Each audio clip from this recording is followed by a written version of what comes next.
मायके चली जाऊंगी। फरीदाबाद के सेक्टर 17 में रहने वाले देवेश की पत्नी अनुपमा को बात बात पर बस एक ही बात कहने की आदत थी। अगर तुमने कुछ किया तो मैं मायके चली जाऊंगी। अनुपमा की इस आदत से देवेश और अनुपमा की सास दमयंती दोनों ही बुरी तरह से परेशान थे। अगर गलती से भी दमयंती या देवेश ने अनुपमा को किसी भी बात के लिए मना कर दिया तो घर में क्लेश हो जाता था और अनुपमा मायके जाने की धमकी देने लगती थी। और ऐसा ही कुछ हुआ था उस दिन शाम के वक्त, जब अनुपमा बाजार से शॉपिंग करके लौट कर आई। क्या बात है अनुपमा, आज तो बहुत सारी शॉपिंग करके आई हो, कुछ खास बात है क्या? अरे आपको तो कुछ याद भी नहीं रहता, मालूम है ना अगले महीने हमारी एनिवर्सरी आने वाली है, तो बस उसी के लिए शॉपिंग करके आई हूँ। अरे वाह बहू, जरा दिखाओ तो सही क्या क्या लेकर आई हो। मम्मी जी, मैंने अपने लिए 5 साड़ियाँ और देवेश के लिए 5 कुर्ते लिए हैं। अरे लेकिन बहू, तुम किसी शादी में थोड़ी ना जा रही हो, तुम्हारी शादी की एनिवर्सरी है और उसके लिए 5 जोड़े कपड़ों की क्या ज़रूरत थी? वो मम्मी, क्या है ना, पता नहीं था कौन सा पसंद आएगा कौन सा पसंद नहीं आएगा। अच्छा अच्छा, इसका मतलब तुम कुछ कपड़े रख लोगी और बाकी के रिटर्न करके आओगी। अरे मम्मी जी, मैं ऑफलाइन शॉपिंग करके आई हूँ और उसमें रिटर्न का कोई ऑप्शन नहीं होता, हम सारे कपड़े रख लेते हैं। लेकिन अनुपमा, इतनी फिजूल खर्ची करने की क्या ज़रूरत है? तुम मुझे भी तो अपने साथ शॉपिंग पर ले जा सकती थी, मैं अपने कपड़े खुद पसंद कर लेता। आपको तो हर बात बस फिजूल खर्ची लगती है। अरे एनिवर्सरी वाले दिन सुबह अलग शाम को अलग कपड़े पहनेंगे और बाकी के कपड़े कभी और दिन काम आ जाएंगे। लेकिन कभी और के लिए कपड़े बाद में भी तो लाए जा सकते थे ना अनुपमा, मैंने तुम्हें कहा था ना कि इस महीने खर्चा थोड़ा ज़्यादा हो गया है। मैं कुछ भी करूँ ना तो आपको बुरा ही लगता है, अब तो चाहते ही नहीं कि मैं 1 रुपया भी खर्च करूँ।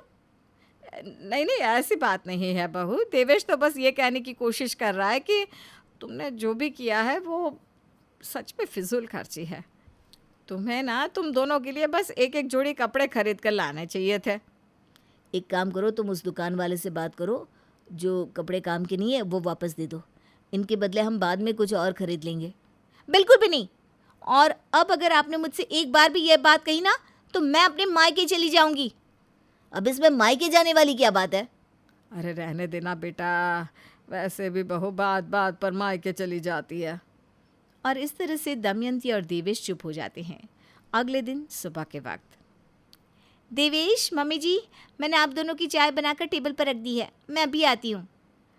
ठीक है बेटा, हम चाय पी लेते हैं, तुम भी जल्दी से आ जाना। हाँ, ये लीजिए मम्मी आपकी चाय। अरे बेटा, तेरे कप में तो आज कुछ ज़्यादा ही चाय है, लगता है अनुपमा ने तेरे लिए ज़्यादा चाय बना दी। हो सकता है मम्मी, मौसम ठंडा हो रहा है ना, इसलिए उसने ज़्यादा चाय बना दी होगी। ये कहकर देवेश चाय पी लेता है। 5 मिनट के बाद अनुपमा वहाँ पर आती है। मेरी चाय कहाँ गई? अनुपमा, यहाँ पर तो 2 कप ही चाय थी, मैंने और मम्मी ने पी ली, तुम्ही ने कहा ना कि मेरी और मम्मी की चाय यहाँ पर रखी हुई है। अरे लेकिन आपके कप में डबल चाय थी ना, तो उसमें आधी मेरी भी तो थी। अरे तो बहू, तुम्हें अपनी चाय कप में रखनी चाहिए थी ना, देवेश को लगा कि तुमने उसके लिए ज़्यादा चाय बनाई है तो वो पी गया। ये क्या बात हुई? मैं जानती हूँ देवेश, आपको ना मेरी बिल्कुल भी कदर नहीं है, और अगर आप मेरे साथ इसी तरह से बिहेव करते रहना तो मैं अपने मायके चली जाऊंगी। अनुपमा, ये बहुत छोटी सी बात है, मैं तुम्हारे लिए अभी दूसरी चाय बना देता हूँ। कोई ज़रूरत नहीं है। क्या कहना चाहते हैं आप कि मैं आपसे घर के काम करवाऊंगी? अगर लोग ये बात सुनेंगे तो उन्हें कैसा लगेगा? मैं अपने मायके चली जाऊंगी, सच में। मुझे ये सब बिल्कुल अच्छा नहीं लगता, क्या तुम बात बात पर मायके जाने की बात करती रहती हो? अरे रहने देना देवेश बेटा, उसे कुछ मत कह, वरना पता नहीं वो कब अपने मायके चली जाएगी। दमयंती और देवेश दोनों ही अनुपमा के बिहेवियर से परेशान हो गए थे और इसी तरह एक दिन देवेश ऑफिस से थक हार कर घर आया। लगता है देवेश अब बहुत थक गए हैं, मैंने आपके लिए खाना बना दिया है, आप जल्दी से खाना खा लीजिए। अरे हाँ यार, खाने से याद आया, मेरे ऑफिस में ना सब लोगों ने एक पार्टी रखी है। वाह पार्टी, मैं तो कब से पार्टी का वेट कर रही थी, जब से शादी हुई है तब से पार्टी में जाना ही भूल गई हूँ। ऐसा क्यों कह रही है बहू? हर सैटरडे संडे तो देवेश तुम्हें घुमाने ले जाता है। मम्मी जी, घूमने जाना और पार्टी में फ़र्क होता है, आपको इतना भी नहीं पता क्या? अनुपमा, मम्मी से इस तरह क्यों बात कर रही हो? अच्छा वो सब छोड़ो, तुम पार्टी के लिए कुछ अच्छा सा बना लेना। हम पार्टी में जा रहे हैं या खाना बनाकर लेकर जाना है? अब मुझे खाना बनाने के लिए क्यों कह रहे हैं? अरे ऑफिस के सब लोग आएंगे, अपने घर से कुछ न कुछ बना कर लाएंगे, तो हमें भी कुछ लेकर जाना है, बहुत मज़ा आएगा। वाह, इस तरह की पार्टी में ना बहुत मज़ा आता है सच में। एक काम करिए ना मम्मी, आप भी हमारे साथ चलिए। देवेश, पहली बात ये आपके ऑफिस वालों की पार्टी है, उसमें मम्मी जी क्या करेंगी? और अगर खाना भी हमें ही बनाकर ले जाना है तो मुझे नहीं आना ऐसी पार्टी में। ठीक है, अगर तुम्हें नहीं आना तो मत आओ, मैं मम्मी को अपने साथ ले जाऊंगा। आपकी यही बातें ना मुझे अच्छी नहीं लगती। आप जाइए मम्मी जी को पार्टी में लेकर, मैं अपने मायके चली जाती हूँ। इतना कहकर अनुपमा वहाँ से चली जाती है। देखा मम्मी आपने, आजकल अनुपमा बात बात पर मायके जाने की धमकी देने लगी है।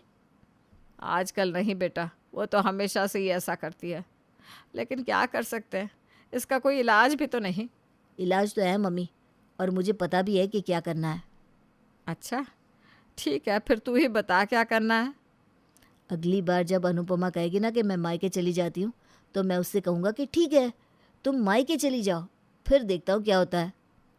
कुछ दिन तो इसी तरह से निकल जाते हैं, लेकिन एक दिन अनुपमा को हल्का सा बुखार आ जाता है।